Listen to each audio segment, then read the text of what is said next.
नमस्कार बच्चों, मेरा नाम है राहुल और आप देख रहे हैं सीबीएसई क्लास। तो आज है कार्यपत्रक 59 23 नवंबर 2020 विषय गणित। ठीक है, तो जैसे कि पता है हर बार चलने से पहले हम एक बार हम अध्याय देख लेते हैं किस प्रकार चल रहे हैं। सहायक सामग्री 2020-19 सबको मिल ही चुकी होगी।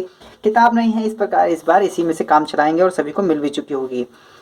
तो जिस पे निशान लग चुका है वो हम पढ़ चुके हैं। ये आपकी सिलेबस में नहीं है। आपके समांतर चतुर्भुज ये भी आपके सिलेबस में नहीं है। वर्कशीट वृत्त है 56 आपसे स्टार्ट होगी। तो नीचे जो है हीरोइन का सूत्र, पृष्ठ क्षेत्रफल और आयतन, सांख्यिकी और प्रायिकता ये सब पढ़ चुके हैं।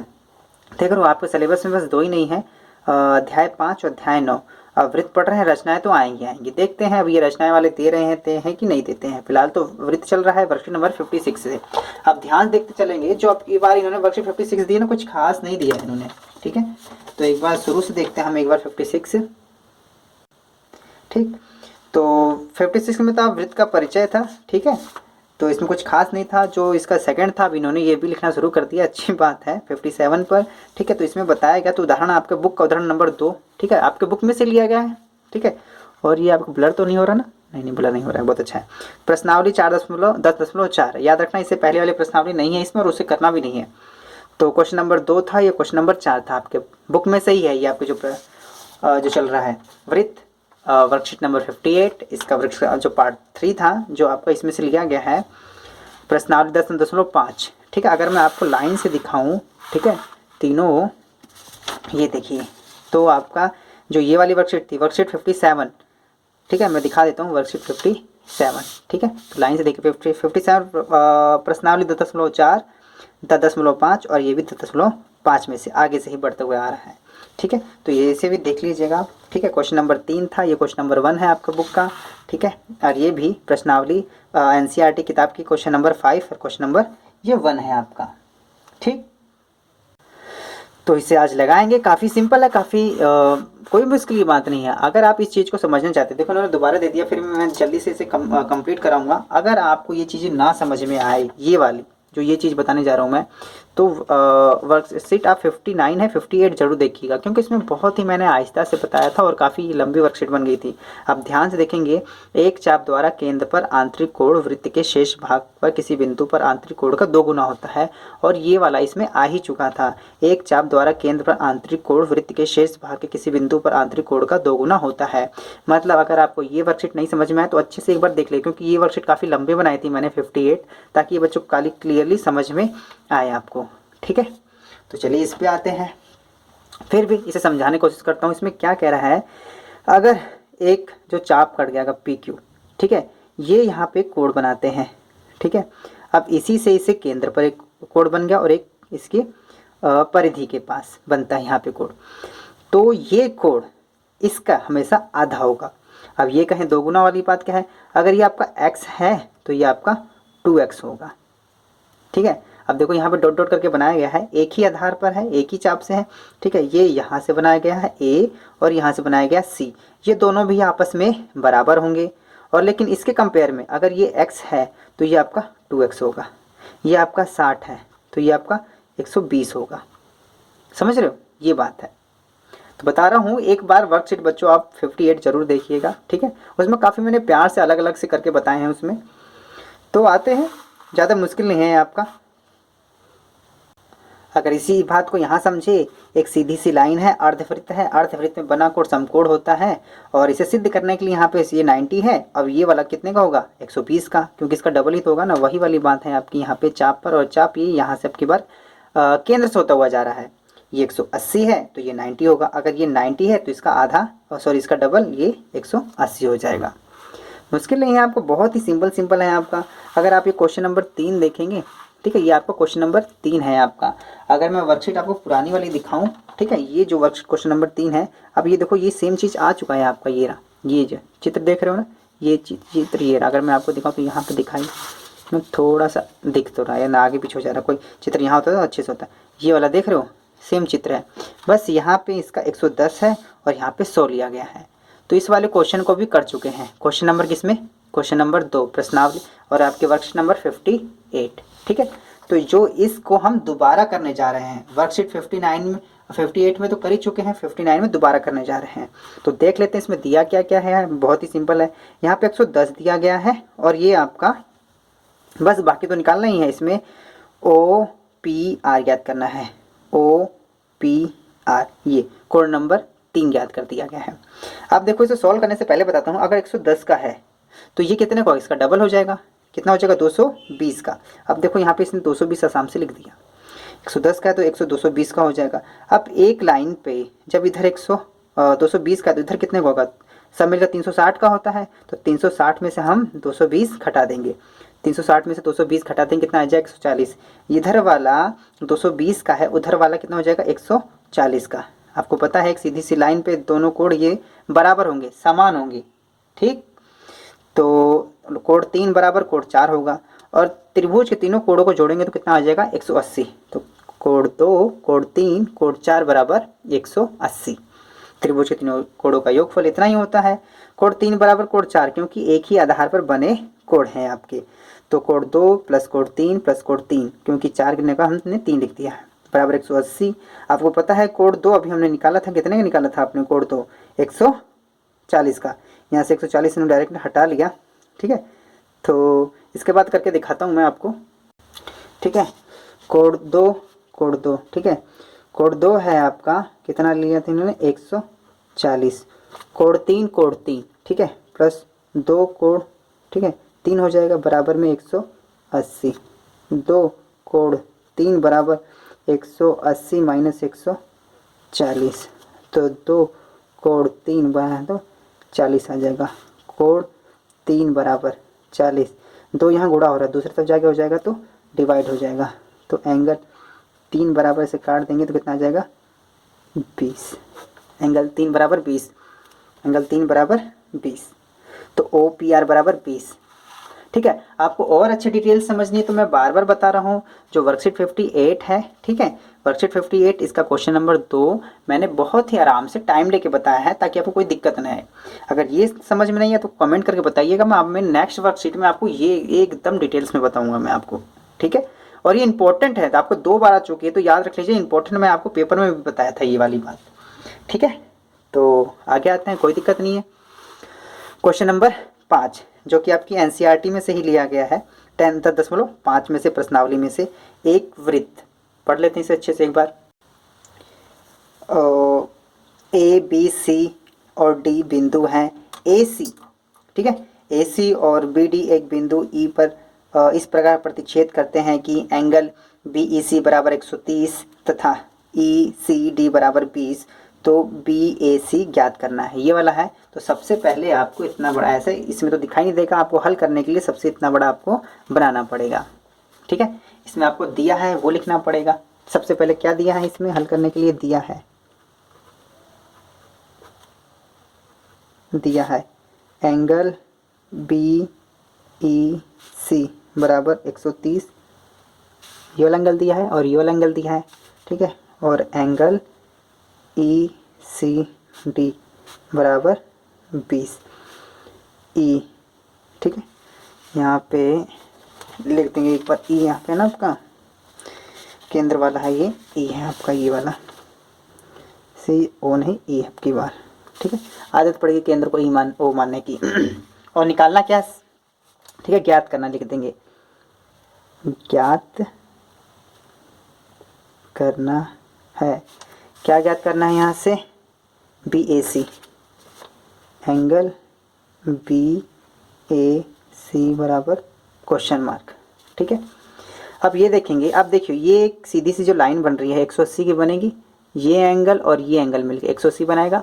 तो मैं इसे लिखूंगा यहीं पे, ठीक है, एंगल डी, पहले डी है ना, ये रहा डी ई सी, डी ई सी प्लस में एंगल बी ई सी बराबर 180। क्यों, रैखिक युग्म से, रैखिक युग्म, ठीक है, ये रैखिक युग्म से हो जाएगा। क्योंकि एक लाइन पे आपको पता ना, सीधी सी जो एक लाइन होती है दोनों मिले कितने बनाते हैं 180 का, तो ये और ये दोनों मिले कितने बनाएंगे 180, रैखिक युग्म। बहुत अच्छा। तो angle D E C plus में ये वाला एंगल, ठीक है, बी ई सी, और वैसे बी ई सी 130 दिया है तो यहाँ पे 130 लिख सकते हैं, बराबर में 180। तो ये प्लस उधर जाकर तो माइनस में हो जाएगा, तो डी ई सी, यही वाला डी ई सी 180 माइनस 130 एंगल डी ई सी बराबर 180 में से 130 घटाने कितना आ जाएगा 50। अगर मैं काले रंग से लिखूं तो डी ई सी ये है आपका 50, ये मैंने निकाला। ये आपको लिखना नहीं है, याद रखना इस हिसाब से, बस आपको समझाने के लिए ही है। त्रिभुज के तीनों कोणों को जोड़ेंगे तो 180 आएगा, 50 20 अगर इसको जोड़ेंगे तो 180 आएगा ना, 50 20 और ये वाला एंगल डी जोड़ेंगे तो 180 आना चाहिए। तो यही चीज़ मैं दोबारा लिखूंगा, और ये त्रिभुज का नाम क्या है डी ई सी। दोबारा इसी त्रिभुज को ले लेता हूँ, एंगल के साथ साथ इसी त्रिभुज को ले लेता हूँ, ठीक है। त्रिभुज डी ई सी में, ठीक है, डी ई सी में मैं ऊपर से देख रहा हूँ, आप देख लीजिएगा, एंगल डी प्लस एंगल जो अभी हमने निकाला एंगल डी ई सी, और वो 20 वाला एंगल ई सी डी बराबर 180, ठीक है। तो अगर यहाँ लिखेंगे त्रिभुज के तीनों अंत कोणों का योग, ठीक है, ये लाइन सीधी सी भी लिख सकते हैं। तो एंगल डी तो पता ही नहीं है, लेकिन डी ई सी अभी निकाला था, ये 50 है आपका, यहाँ देखो ये रहा ना, ये रहा 50 और वो वही दिया ही था, ये कितना है आपका 20 बराबर में 180। तो एंगल डी प्लस 5 2 7 कितना हो जाएगा 70 बराबर 180। एंगल डी बराबर 180 माइनस 70 कितना आ जाएगा एंगल डी बराबर, लिख देंगे यहाँ पे एंगल डी बराबर 110, ठीक है, यहाँ पे लिख देंगे 110, याद रखना इस प्रकार से लिखते हैं। लास्ट में मैं दिखा दूंगा, टेंशन मत लेना। अब याद रखना यहाँ पे ये बताना चाहता हूँ एंगल डी, ठीक है, एक ही आधार पर, ठीक है, अर्धवृत्त में बने चाहे बाहर भी बने, एक ही आधार पर जब बनता है ना कोई भी, तो ये एंगल आपस में बराबर होंगे, ठीक है। तो एंगल डी एंगल ए के बराबर होगा। तो यहाँ लिख सकता हूँ एंगल बी ए सी बराबर एंगल डी, ठीक है। तो लिखेंगे एक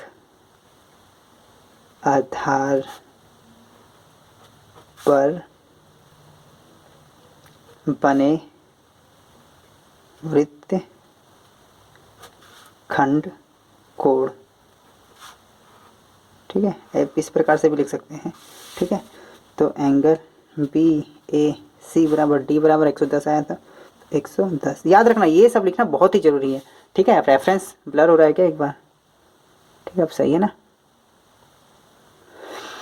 तो रेफरेंस देना जरूरी होता है, किस प्रकार से आ रहा है, मैथ और साइंस में रेफरेंस देना जरूरी है, आप समझ लीजिए। तो एंगल डी तो आपका इस प्रकार से आंसर लिख सकते हैं, यहाँ पे था आपका बी ए सी बराबर 110। तो आप यहाँ से नोट डाउन कर सकते हैं आसानी से, ये मैंने बाद में कही, आपको इस प्रकार से नहीं लिखना है, ये भी नहीं है आपका, ठीक है। स्क्रीनशॉट आसानी से ले सकते हैं यहाँ से आप, ठीक है। मैथ की वीडियो लंबी हो जाएगी, मैं तो आपको जरूर कहूँगा वर्कशीट नंबर 58 जरूर देखें, जो लिंक है आपको डिस्क्रिप्शन में आसानी से मिल जाएगा, ठीक है। इसे वीडियो को रोक के यहाँ से आप लिख भी सकते हैं, और यहाँ पे एंगल डी बराबर इस प्रकार से आपका आंसर निकल जाता है, ठीक है। क्वेश्चन नंबर नेक्स्ट चलते हैं अब, ठीक है, ये भी मैं काफ़ी अच्छे समझाऊंगा, ठीक है। क्वेश्चन नंबर दूसरा है, अगर आपको फिर भी एक बार ये समझ लीजिए इंपॉर्टेंट, ये दोनों इंपॉर्टेंट क्योंकि दोनों दोबारा आए हैं, ये 1 2 3 ये क्वेश्चन 3 बार आए हैं, याद रख लीजिए। और वर्कशीट नंबर 58 में मैं वही कह रहा हूँ, दोबारा देखिएगा एक बार, ये रहा, यहाँ पे 60 और 30 करके था, अब यहाँ पे 50 और 30 करके हैं, समझ रहे हो, कोई दिक्कत नहीं है, सेम क्वेश्चन है आपका, सेम तरीके से लगाएंगे। एक बार पढ़ लेते हैं क्या क्या दिया है इसमें, ठीक है। आकृति में केंद्र ओ, यहाँ पे केंद्र आपकी बार ओ ले लिया है, वाले एक वृत्त पर 3 बिंदु इस प्रकार की बी ओ सी 30 ए ओ बी 50, एक चाप ए बी सी अर्ध आंतरिक वृत्त बिंदु डी पर बनाते हैं। तो याद कीजिए ए डी सी, अब देखो डायरेक्ट बता सकते हैं, दोनों को छोड़ो 5 3 8 80, 80 का आधा कितना होगा 40, तो ये 40 होगा, सीधी सी बात है।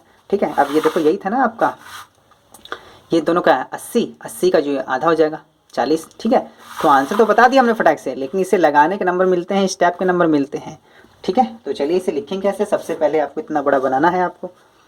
ठीक है, तो 5 3 8 80, 80 का आधा यहाँ पे कर देंगे 40। क्वेश्चन नंबर 2 यहाँ सॉल्व होना शुरू किए हो गया है। तो सबसे पहले दिया है, ये सब लिखेंगे, क्या दिया है,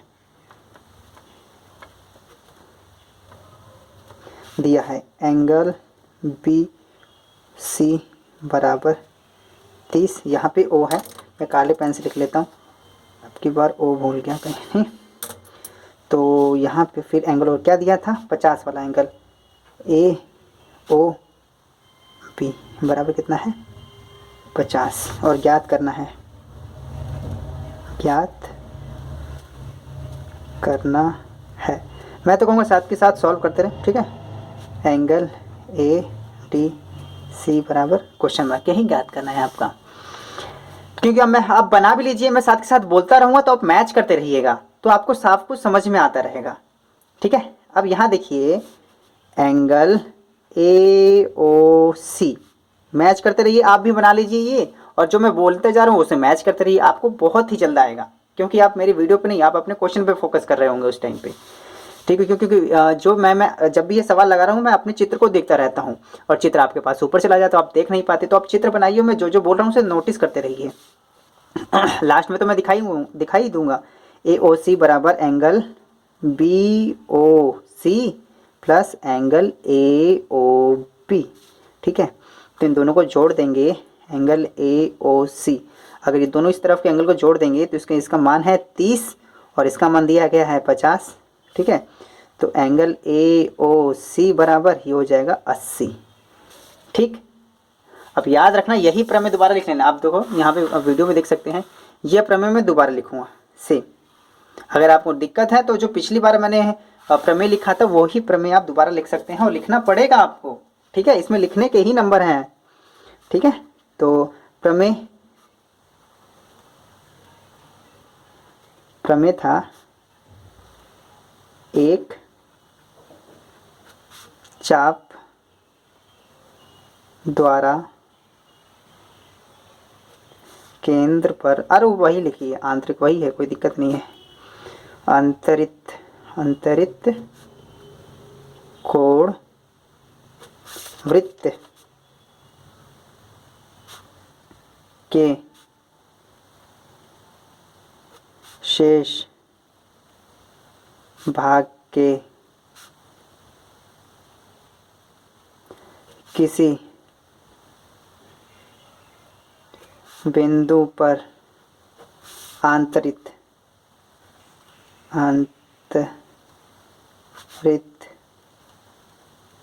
कोण का दोगुना होता है, दोगुना होता है। ठीक है, तो कहने का मतलब जो ये एंगल है ये दोगुना होगा किसका, इसका, ए डी सी बराबर, ठीक है ये लिख देंगे, लेकिन गुणे में 2 लिखेंगे बराबर दिखाने के लिए। ठीक है, तो 2 गुणे में एंगल ए डी सी बराबर एंगल ए ओ सी। आप कहेंगे इसे 2 गुना क्यों किया, भैया बराबर लगाना है ना, बराबर, ये तो 2 गुना है ही, 2 गुना इसको करेंगे तब बराबर के निशान लगेंगे, याद रखना। तो 2 एंगल ए डी सी बराबर ए ओ सी, आपको पता है ए ओ सी का मान अभी आया था कितना 80। ठीक है, यहाँ गुणा हो रहा है उधर डिवाइड हो जाएगा, एंगल ए डी सी बराबर 80/2। ठीक है, एंगल ए डी सी बराबर आपका आ जाएगा 40। ठीक है, हो गया यहाँ पे। तो एक बार यहाँ से देख लेते हैं इसे दोबारा किस प्रकार करना है। तो इस प्रकार से क्वेश्चन नंबर 2 का सॉल्व लिखना है, आप इस प्रकार से आपको बनाना भी है। ठीक है, इस प्रकार लिख लेना है आपको यहाँ पे। ठीक है, ये स्टेटमेंट याद कर लीजिए, ये तो आपको लिखना पड़ेगा, नंबर इसी पे डिपेंड होते हैं कि आपने मतलब ये चीज़ कैसे बताई, ये चीज़ 80 उसके 40 कैसे होगा, तो आपको ये चीज़ लिखनी जरूरी है। ठीक है, स्क्रीनशॉट ले लीजिए इसके बाद यहाँ चलते हैं, आप ये यहाँ से वीडियो को रोक के लिख सकते हैं। ठीक है, और मैं आपको दोबारा बताऊंगा, ये जो वर्कशीट हम कर रहे थे 59 कर रहे थे, आप 58 एक बार वर्कशीट देख लीजिएगा, आपको बहुत कुछ समझ में आएगा। मैंने उसमें दिखाया था आपको, वो भी पेपर में से है और ये भी आपके पेपर में इंपॉर्टेंट आया हुआ है। और बुक का तो चल ही रहा है, एनसीईआरटी किताब में से लिए जा रहे हैं सारे क्वेश्चन, थोड़े से चेंज किए जा रहे हैं 1-2 अंक, बाकी सब सेम है। तो माय सीबीएसई क्लास की इस वीडियो को देखने के लिए धन्यवाद। जय हिंद, जय भारत।